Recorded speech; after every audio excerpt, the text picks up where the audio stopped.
The boy stands in the center of the frame, polished shoes sinking slightly into wet earth, his posture composed in the way children only manage when told to stay still for too long.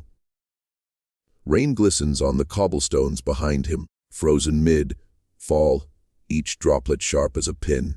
He grips the umbrella with both hands, its canopy tilted just enough to shadow his face, as if the photographer had asked for modesty rather than protection from the weather. At first glance, it is a gentle image, turn of the century innocence, the kind meant to soften time. But the longer you look, the more the photograph resists nostalgia. The shadows beneath the umbrella are wrong. They do not fall where they should. The darkness gathers too thickly near the boy's chest, bending light instead of absorbing it. When the image is enlarged grain by grain, something presses outward from beneath the fabric. Something jointed, textured, and alert. It appears to be wrapped around the handle from the inside, as if the umbrella is holding him, not the other way around. The boy's eyes, barely visible now, are not looking at the camera. They are fixed on the photographer with an expression that is neither fear nor calm, but recognition, like someone who knows exactly what will happen next and has already accepted it. The photograph first surfaced not through intention but neglect, pulled from a collapsing drawer during the clearance of a county records building slated for demolition. It was cataloged among weather reports and school attendance logs, slipped into a manila envelope browned by humidity and time. The label, typed in faint violet ink, reads simply, "Boy with umbrella, 1910. Nothing about the phrasing suggested importance. It was the kind of description used when no one expected a second look. The image itself reinforced that expectation. A child, neatly dressed, standing in rain. Sweet, ordinary, forgettable. The sort of photograph archivists encounter thousands of times, glanced at once and filed away without comment.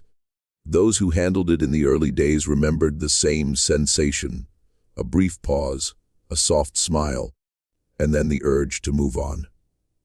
The boy's posture evoked an old-fashioned politeness, his hands folded around the umbrella handle with deliberate care.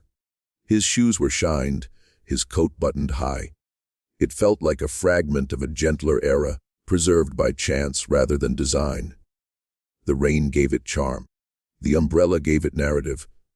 There was no blood, no distortion, no immediate wrongness to provoke scrutiny. If anything, it inspired a faint etchy of nostalgia for a time no one truly remembered. The archive staff logged it, stamped it, and assigned it a reference number that meant nothing beyond that building. It joined a quiet population of images no one came looking for. For months, it sat in a climate-controlled drawer while researchers passed over it in favor of disasters, crimes, and faces attached to famous names. The photograph was invisible precisely because it was harmless. In an environment trained to detect anomalies, it presented none, even the damage it bore. Creased corners, minor water staining, was consistent with its age.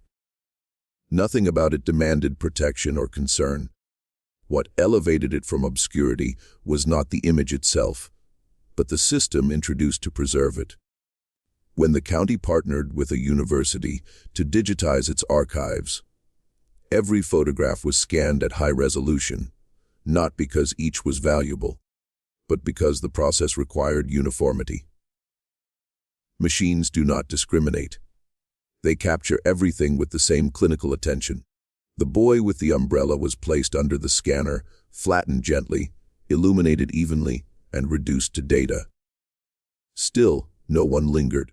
The digital file was named, saved, and uploaded into a database alongside thousands of others.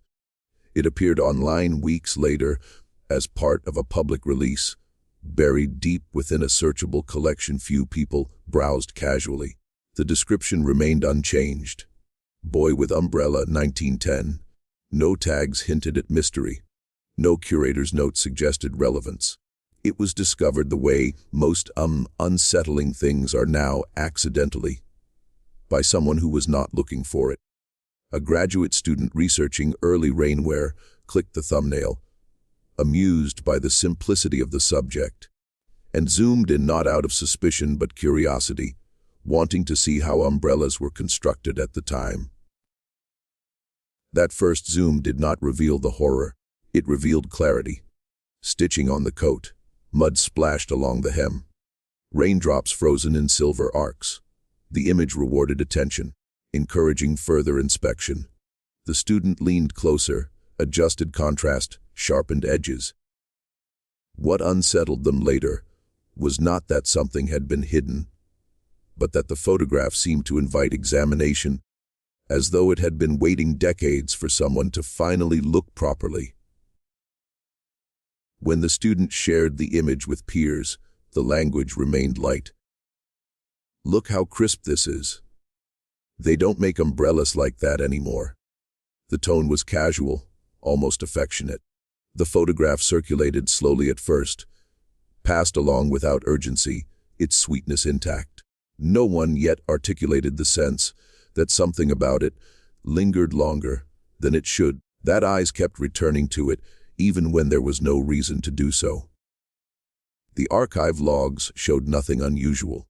The image had existed quietly for over a century, untouched and unquestioned, surviving fires, floods, and administrative purges through sheer irrelevance.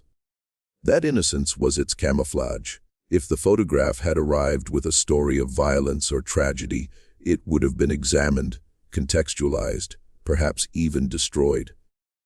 Instead, it slipped through time protected by its gentleness, preserved because it seemed incapable of harm, waiting in plain sight for the moment, when attention itself would become the trigger, when being truly seen would matter more than being found.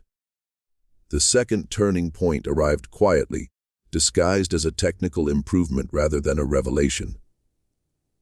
The high-resolution scan did not announce itself with alarms or distortion. It simply offered more information than the eye had previously been allowed to hold. Pixels sharpened, grain resolved into texture, and the soft blur that had protected the photograph for decades fell away. What had once been suggestion became detail.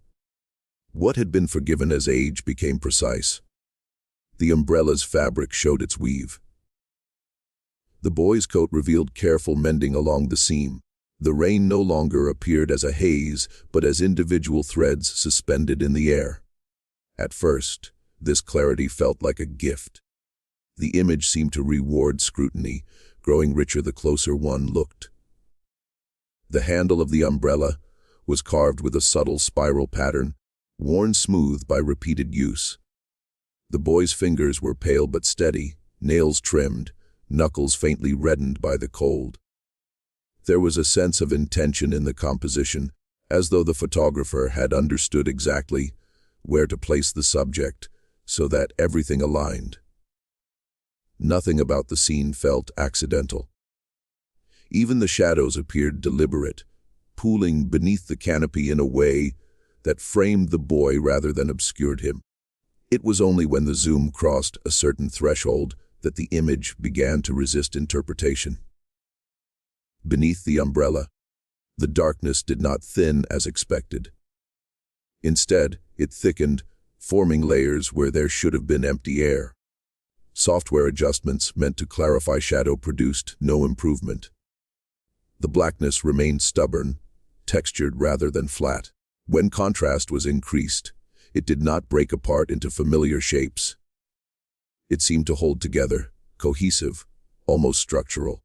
This was the first hint that the shadow was not behaving like shadow at all. Closer inspection revealed contours that did not belong to the umbrella's interior. There were ridges, faintly reflective, arranged in a pattern that suggested articulation rather than fabric folds. The umbrella's ribs should have been visible at this magnification, thin metal lines radiating outward. Instead, something else occupied the space, pressing against the cloth from within. The fabric bulged subtly in places, stretched not by wind or rain, but by contact. It looked as though something had curled itself inside, conforming to the shape of the canopy, while exerting pressure of its own. Those who noticed it first struggled to describe what they were seeing. Language failed because there was no familiar reference point. It was not an object placed there, nor a trick of light. It had depth. The texture suggested a surface that was neither smooth nor rough, but segmented, each section catching light differently. In one area near the handle, a narrow line curved upward, too deliberate to be a crease, too symmetrical to be damage. It resembled a joint, or the suggestion of one, positioned where no joint should exist. The most unsettling discovery came when the scan was enlarged further and rotated slightly. What had looked like a continuous mass revealed subtle separations, as if composed of overlapping parts arranged with purpose. The umbrella handle, when isolated, appeared partially enclosed by this form, as though threaded through it. The wood disappeared into the darkness and emerged again altered, its surface marked by faint impressions that did not match the carving. It no longer looked held, it looked gripped. No amount of technical explanation could neutralize the reaction this provoked. Archivists accustomed to oddities felt their confidence erode. Photographers dismissed it as an artifact of early exposure, until they examined the original negative, which confirmed the same detail without digital interference. Historians suggested costume elements or damaged equipment, yet no umbrella from the period matched what the image implied. The shape under the canopy was not decorative. It was not mechanical. It did not correspond to any known object meant to be carried by a child. What troubled observers most was not the form itself, but the way the boy interacted with it. His hands were positioned naturally, without strain. His posture showed no tension, no effort to restrain or support additional weight. If something was there, it was familiar to him. The fabric of the umbrella did not tear or warp beyond its limits. It accommodated what pressed against it, as though designed for that purpose. The boy's expression, now clearer, did nothing to contradict this. His mouth was relaxed, his brow uncreased. There was no surprise in his face, no discomfort. As the image circulated among specialists, the conversation shifted from curiosity to unease. Each person who examined the zoomed detail noticed something slightly different. Yet all agreed on one point. Whatever occupied the space beneath the umbrella was not meant to be seen all at once. It revealed itself only under scrutiny, responding to attention with more complexity rather than clarity. The closer one looked, the more convinced they became that the photograph had not merely captured an anomaly, but concealed it deliberately, waiting for a moment when technology and curiosity would intersect, when the boundary between harmless documentation and revelation would finally dissolve and leave behind the unmistakable sense that the act of looking itself had completed something that had been left unfinished. The third turning point did not emerge from the photograph itself, but from the absence surrounding it. Once the anomaly beneath the umbrella was acknowledged, attention shifted naturally toward the boy. Archivists began doing what they had not bothered to do before tracing him. Census records from 1910 were pulled, cross-referenced by county, by weather reports, by school enrollments. A child dressed that well, photographed that deliberately, should have left a paper trail. There should have been a name, a family, a church registry, something. Instead, there was nothing. Not a gap, not a smudge of lost ink, but a clean, uninterrupted blank where a person ought to have been. At first, this was attributed to the usual explanations. Records burned. Names misspelled. Children died young. But as searches expanded, the absence deepened. Every other subject in nearby photographs could be identified within hours. Children standing beside him in other images had birthdays, addresses, siblings.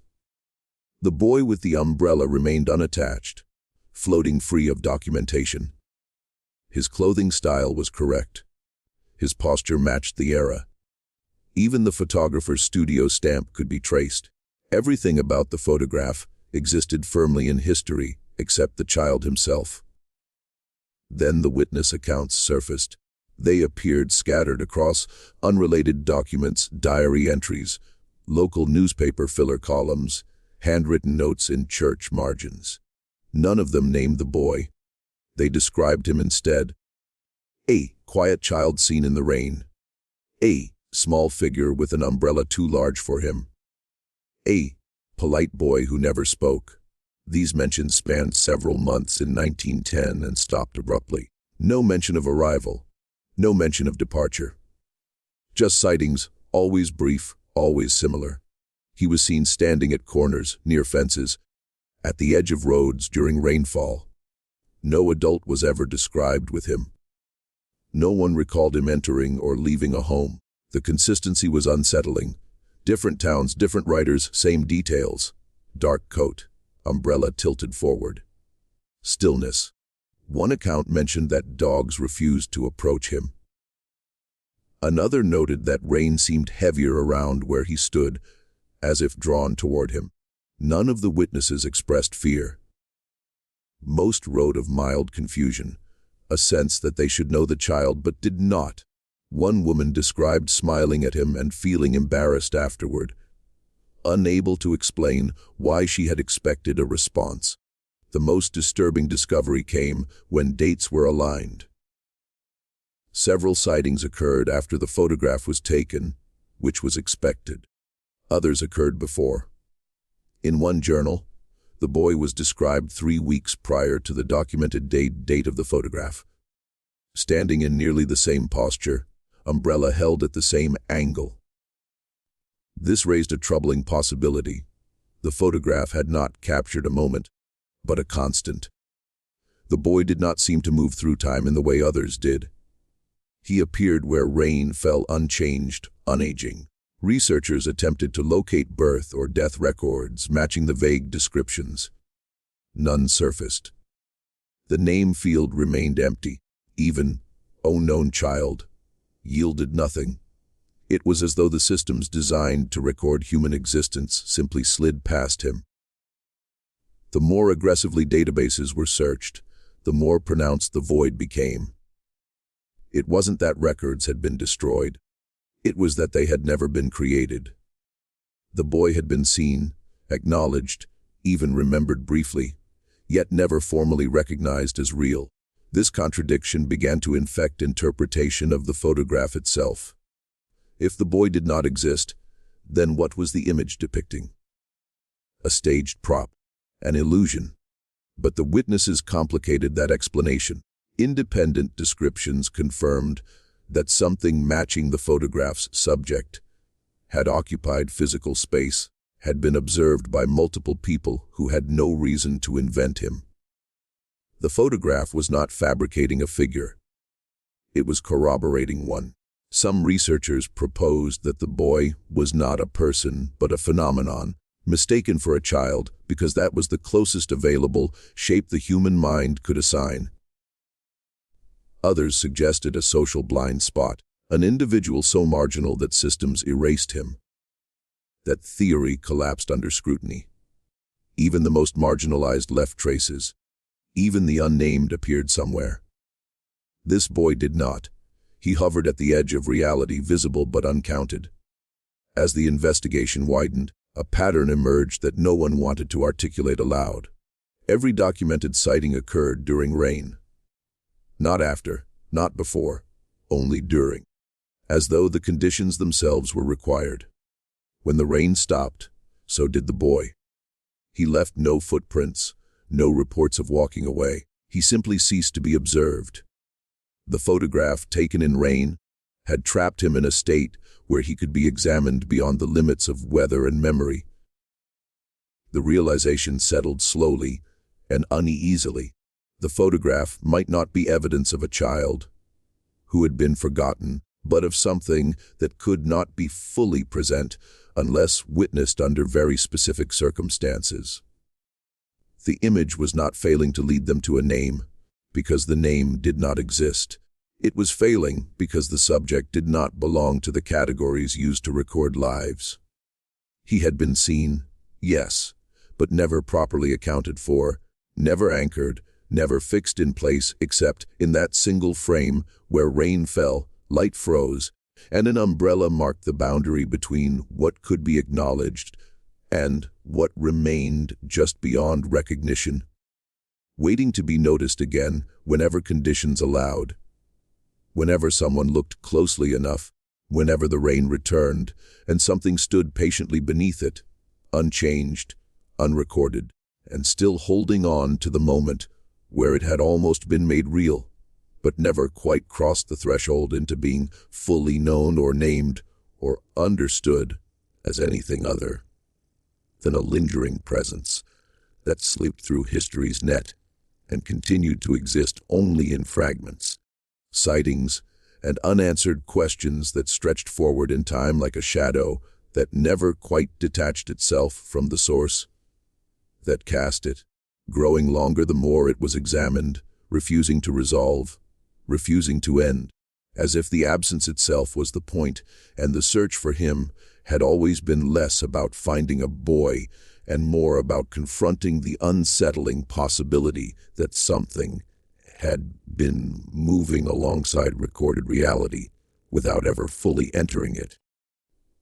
Something that could be seen and described and photographed, yet never claimed by the structures meant to define existence, remaining forever just outside the margins, where names were written and lives were counted, lingering in rain and memory and grainy silver light, present only when conditions aligned and disappearing the moment they did not, leaving behind nothing but traces and the growing suspicion that the photograph had not captured a missing child at all, but had briefly intersected with something that was never meant to be found in records, only glimpsed briefly repeatedly, and then lost again as though it had never been there at all, and never would be again except in the moments when someone looked too closely and allowed the past to look back silently, patiently, and without ever fully revealing what it truly was, or where it came from, or whether it had ever belonged to the world it appeared within, lingering unresolved and unfinished like the thought that once noticed could not be dismissed, continuing onward without closure or certainty, or the comfort of explanation, suspended indefinitely in the space between documentation and denial, where the boy with the umbrella remained, neither alive nor dead, neither real nor imaginary, existing only as long as someone kept looking and wondering and refusing to accept that so clearly seen could leave behind so little proof of having ever been here in the first place, and yet continue to echo forward through time as an unaltered presence that did not end, but simply trailed off into infinity. But unresolved silence, stretching forward endlessly, refusing to conclude or be contained or reduced to a single explanation, remaining open, incomplete, and unsettlingly unfinished. The fourth turning point unfolded not as a discovery, but as an accumulation, a slow recognition that spread across unrelated archives like a stain surfacing through layers of paint. Once the possibility was raised that the shape beneath the umbrella was not unique, researchers began scanning other photographs with a different kind of attention, not looking for faces, but for concealment. Not for subjects, but for what was partially hidden. Umbrellas, coats, blankets, shadows cast too deliberately. At first, nothing appeared. Then one image surfaced from the 1920s, a girl standing at the edge of a parade, her hand tucked beneath a shawl that bulged unnaturally near her wrist. The similarity was easy to dismiss. Fabric folds, perspective, coincidence. But the texture was familiar. When enlarged, the shadow beneath the shawl behaved the same way as the darkness under the umbrella. It did not flatten. It layered. It resisted clarity. The shawl's fringe curved around something solid. Something that pressed outward, without tearing the cloth. The girl's expression mirrored the boy's composure almost exactly. Calm, averted gaze, no strain in her posture.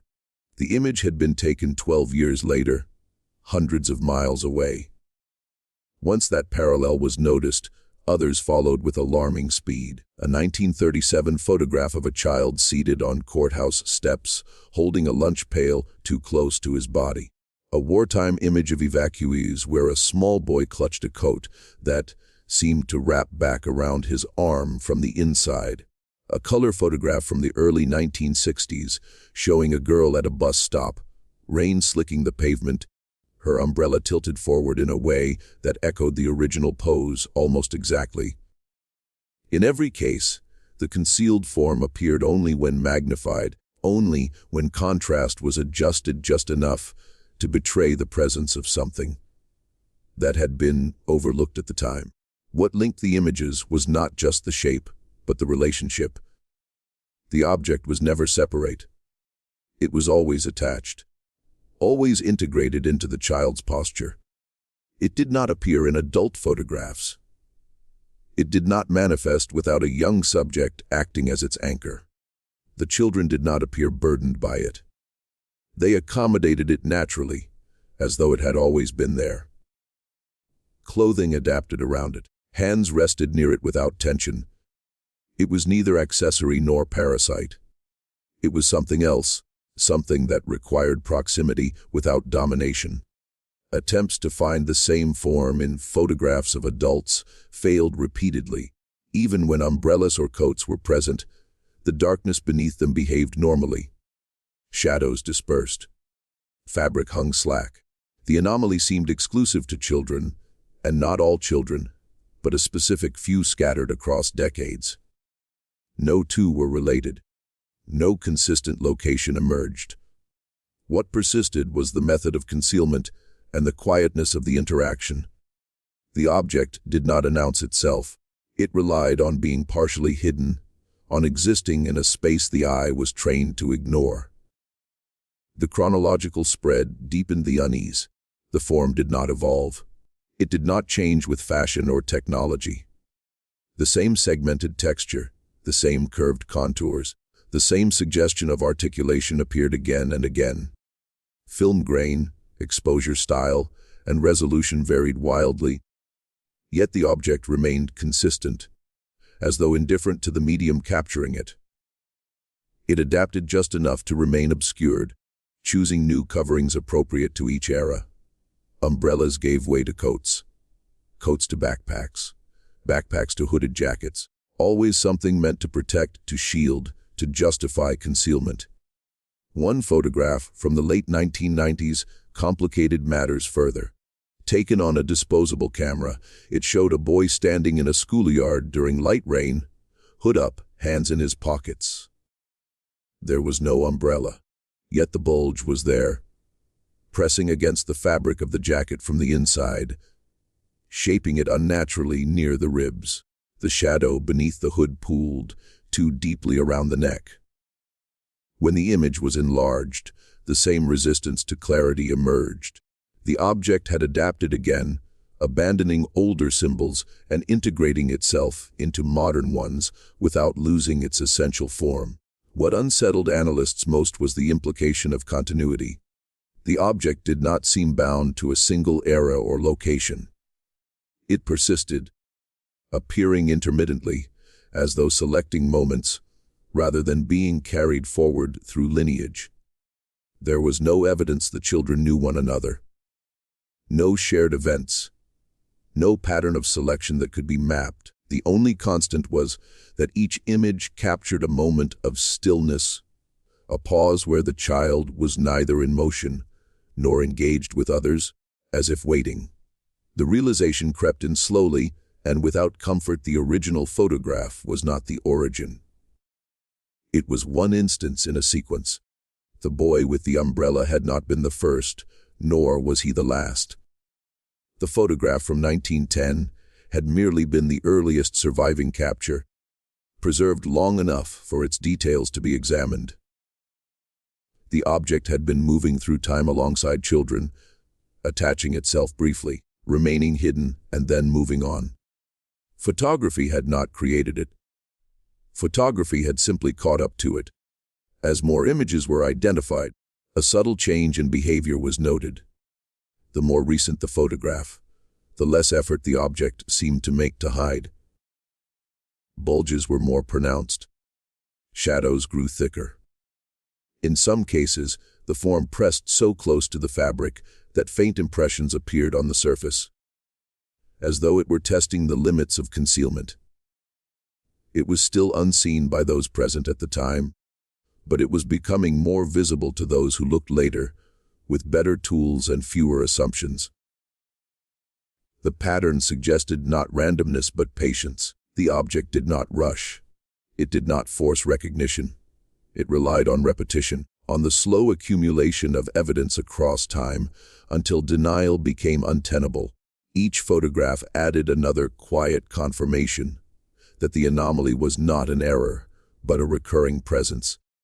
One that had learned how to exist within human records without being acknowledged, threading itself through decades of images, always close to children, always partially hidden, always waiting beneath coverings meant to protect from the elements, as if the true function of those coverings had never been about rain or cold at all, but about creating a boundary thin enough to hide behind and strong enough to last, allowing something to persist unseen while history marched forward unaware, leaving behind a trail of images that only later revealed they had been documenting the same silent companion over and over again, scattered through time, never named, never explained, and increasingly difficult to ignore as the distance between concealment and exposure narrowed with every passing decade and every new photograph that captured a child standing still with something just out of sight.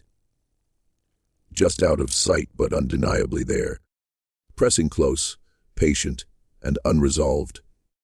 The fifth turning point arrived with the realization that the photograph was not static.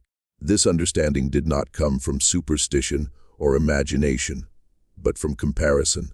As researchers revisited the original high-resolution scan months after its first examination, subtle discrepancies emerged. The image was ostensibly the same file, unchanged metadata, identical resolution, no evidence of tampering. Yet the shadow beneath the umbrella no longer aligned perfectly with earlier captures. The contours had shifted by a fraction, imperceptible without overlays, but undeniable once noticed. What had once curved inward now pressed slightly outward. A ridge previously faint had grown more defined. At first, the explanation leaned toward human error. Different screen calibrations, compression artifacts, memory filling gaps that never existed. But when archived versions of the scan were pulled and layered side by side, the differences persisted. The photograph appeared to have accrued detail after the fact. Not noise, not degradation, addition. As though something within the image had responded to the act of being observed repeatedly, adjusting itself incrementally in relation to scrutiny. This pattern became impossible to ignore when the same process was applied to the other photographs in which the concealed form appeared. Images that had been scanned years earlier now exhibited subtle deviations from their original digital records. Shadows deepened. Bulges sharpened. In one case, a faint indentation resembling the suggestion of fingers appeared where none had been before. The changes were never dramatic. They were restrained, almost cautious, as if designed to remain deniable. But their direction was consistent. The more an image was examined, shared, magnified, and discussed, the more defined the concealed presence became. The implication was unsettling. The photographs were not passive records, but reactive surfaces. They did not merely show something that had been there. They participated in its visibility. Observation itself seemed to function as a catalyst, allowing whatever was hidden to assert itself more clearly over time. This was not movement in the traditional sense. The children did not change pose. The rain did not shift. The environment remained fixed. Only the concealed form evolved, slowly asserting its contours, as if acclimating to being seen. This realization reframed earlier findings in a disturbing way. The reason the anomaly had gone unnoticed for decades was not simply technological limitation. It was restraint. The object had remained deliberately indistinct until the conditions were right. Early photography, with its blur and grain, had provided sufficient cover. As resolution improved and attention intensified, the concealment loosened. The object did not resist observation. It appeared to welcome it, but only gradually, on its own terms. Those studying the phenomenon began to notice behavioral effects as well. Individuals who spent extended periods examining the images reported recurring dreams involving rain, stillness, and waiting. Several described the sensation of being observed while looking at the photograph, a reversal of perspective that lingered even after stepping away. More troubling were reports that new details in the images were first noticed independently by different people, as though the photograph revealed changes selectively, synchronizing perception rather than broadcasting it. The most decisive moment came when a researcher attempted a controlled test. A high-resolution scan of the original photograph was isolated, backed up, and left unexamined for several weeks. A second identical copy was placed in a shared workspace where it was repeatedly accessed, zoomed, and discussed. When the two files were compared again, the divergence was unmistakable. The frequently viewed image exhibited increased definition beneath the umbrella. The untouched one did not. The difference could not be attributed to file corruption or user interaction. The only variable was attention. This led to a conclusion that no one wanted to articulate but could no longer avoid. The photograph was not simply revealing a hidden truth from the past. It was updating itself in the present. It responded to being seen, not by changing history, but by changing how much of itself it allowed into perception. The concealed object was not fully contained within the moment of capture. Part of it existed across time, using images as anchor points, extending itself forward incrementally as observation accumulated. The children in the photographs took on a new significance. They were no longer merely subjects but interfaces. Their stillness, their neutrality, their quiet acceptance suggested a role rather than a circumstance. They did not struggle because they were not being restrained. They were participating in something they could not name but did not resist. The coverings they held or wore were not barriers but thresholds, creating a space where something could remain adjacent to reality without fully entering it. This understanding cast the act of viewing in a new and uncomfortable light. To examine the photograph closely was not a neutral act. It was contributory. Each zoom, each adjustment, each shared analysis added pressure, allowing the concealed form to assert itself with greater clarity. The photograph was not a warning frozen in time. It was a process, one that required observers to complete it. The final implication settled slowly and without drama. The reason the object appeared more frequently in later photographs was not because it was spreading, but because humanity had become better at looking. Higher resolution, wider circulation, constant scrutiny. The conditions that allowed concealment were eroding.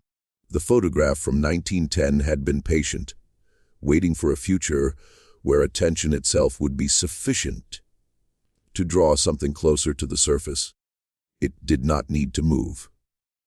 It only needed to be noticed enough times, by enough people, for the boundary between image and presence to thin. By the time this was understood, The changes in the original photograph were no longer subtle. The shape beneath the umbrella had gained a suggestion of structure that could no longer be dismissed. The handle appeared more enclosed than held. The shadow seemed less like darkness and more like depth. The image had not finished revealing itself.